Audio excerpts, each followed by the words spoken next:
All right, just a reminder to the audience, you have in the middle of your table sheets that look like this. If you want to ask a question or have a question asked of the candidates, fill it out, list up to 3 candidates who you'd like to have the question directed to, and then hold it up, and we'll collect them, and sometime between now and the end of our prepared questions, we'll sort through them and pick out the ones that we're able to ask. All right, Steve? Steve, I think we're missing Mr. White's answer. I apologize. All right. I started with number 2, I didn't finish. All right. Cindy White? And I answered no, because hello, Earl. Two, we share a 60-year history together in Santa Barbara. I say no because the council has not gotten ahead of the curve on its budget for the last few years, and that's how we've gotten. Part of the reason why we're in this hole. Obviously, the national economy, international economy is part of is slamming us in the state as well. But I will say that I'm a good listener, and we need to stay flexible. If we can, if the grant says the dive slows down, let's get together. We know that the advertising dollars translate into return. We need to stay flexible on it and nimble, and again, we cover those ingredients of making not only the advertising, but deliver the goods of the beautiful city that we know we've got, and follow up on that as well. Okay. In response to an earlier question, I think it was Frank Hotchkiss who mentioned panhandling. The next question is about panhandling and other public behavior. Local hotels and other businesses in the downtown and beach areas have reported problems with a certain segment of the population, including aggressive panhandling and harassment of staff during late-night shifts. First is a yes or no question.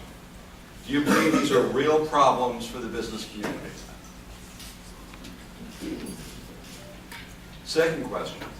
Do you support the ordinance the City Council just adopted? Everybody yes? Okay. All right, and now the 1-minute answer. What specific additional steps should the City Council take to address these issues? We'll start with Michael Sutton.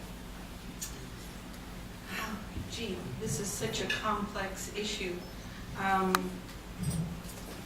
think one of the things that City Council could do is start to investigate how other cities that have seen a decrease in this kind of activity, like Malibu and Santa Monica, and start to look back at where we might have gotten off track in dealing with this problem in the community, because this hasn't always been such a big problem to Santa Barbara in this way. And there is a task force on homeless. I think some of the ideas are good, and some of them I think are questionable. I think having more programs that make people accountable for their behavior, because I mentioned this before, if you were caught doing some of the things these people are doing, you'd be doing big time, and they're not. And so I think enforcement is a big part of it, but obviously that's not the only thing that needs to be done. David? Thanks. Well, the city just enacted this ordinance about aggressive panhandling, but it hasn't been in place yet. And one of the conditions is to get something started on the so-called alternative giving program, which is to encourage people to put money in a box or something like that as a condition for everything else. That was part of the package deal with creative legislation. I understand how that works to be successful in politics. But please, somebody present something to the City Council soon so the rest of this ordinance can keep moving forward, so that that really good retired police officer can be on patrol in the partnership with the downtown organization to discourage obnoxious, aggressive panhandling. And even yesterday in the budget hearing, they were talking about a new sort of retired police officer approach. And for what Ms. Self brings up, I think the success of the other cities is that they sent their obnoxious homeless people to Santa Barbara. And So if we have another volunteer receiver city, maybe that's a public policy action. And in the long run, the state and the federal governments have collapsed on their responsibilities, and the city needs to use its partnership in the California League of Cities and elsewhere to get those normal responsibilities for mental health and public health going back at the state and federal level. Dave, well over. I'm done, thank you. All right. Kathy? Yes, I think we need to certainly look to other communities and see what they have done, and maybe we need to get bus tickets back to Santa Monica. But anyway, I think we really need to do a little more than we're doing, because certainly as a single woman, I'm very intimidated by the aggressive panhandling, and I find it particularly problematic on our freeway entrances and exits. I think we need to address that problem, because I've seen people stop to give money, and then they're almost car crashes because everybody else is ready to go and there's a stoppage here. But I think we also need to see how the new ordinance is going to work. I kind of wonder how this donation program is going to really fit, because maybe it needs to be a little more targeted, because I don't see how the money will be exactly distributed. And I think we do need to look at all the resources we have available and look at other communities and see what they're doing, so we can come up with some positive programs to both address the needs of the people that are doing the aggressive panhandling, but also to ensure that both our residents and our visitors feel safe and protected in our city. Grant?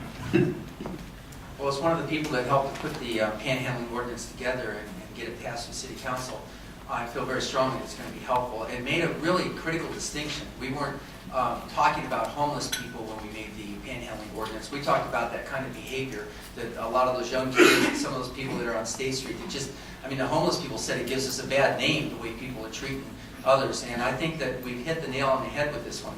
But we will only be able to implement it once we have the other piece in place. And that's where this partnership with the DO and with you guys it's critically important. We've got to train the public to quit enabling this problem by giving handouts to people on the street. That only makes the problem worse. And the biggest part of this alternative giving campaign is an education for the public to stop doing that. Then on the homeless issue, that's much deeper, and there's so much more to it. The 12 points that are in the plan that was just recently put together, the 10-year plan to end chronic homelessness, these are all parts of it.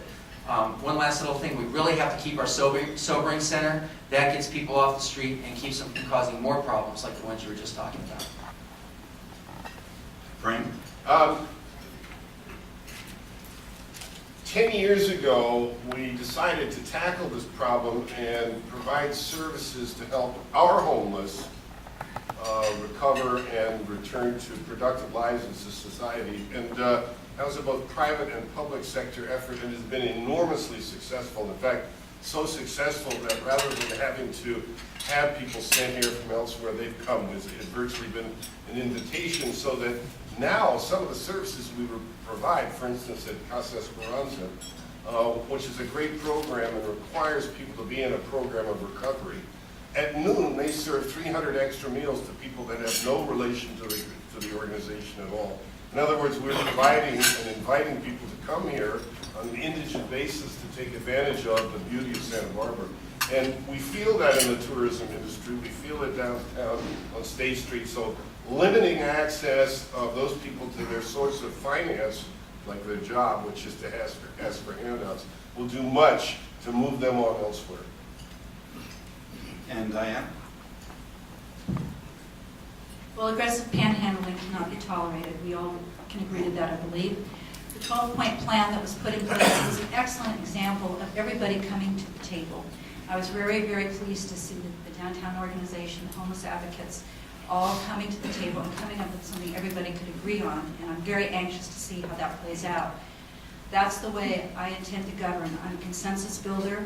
I've proved it over and over again with getting a view ordinance, getting the neighborhood preservation ordinance revision. I work with people, I get things done, and I'm a consensus builder.